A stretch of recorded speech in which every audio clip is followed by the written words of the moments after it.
नमः।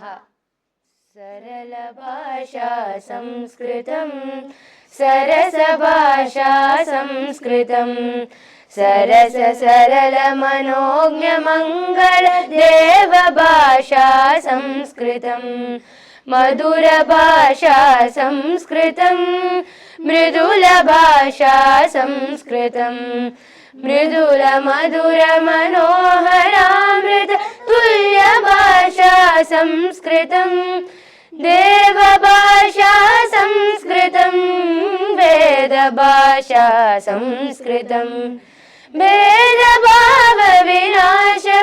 खलु दिव्यभाषा संस्कृतम् अमृतभाषा संस्कृतम् अतुलभाषा संस्कृतम् सुकृति जनहृदि परिलसित शुभवरद भाषा संस्कृतम् भुवन भाषा संस्कृतम् भवन भाषा संस्कृतम् भरत भूमि परिलसित काव्य मनोज्ञ भाषा संस्कृतम् शास्त्र भाषा संस्कृतम् शास्त्र भाषा संस्कृतम् शास्त्र शास्त्र प्रजाश भारत राष्ट्र भाषा संस्कृतम् धर्म भाषा संस्कृतम् कर्म भाषा संस्कृतम् धर्म कर्म प्रचोदकं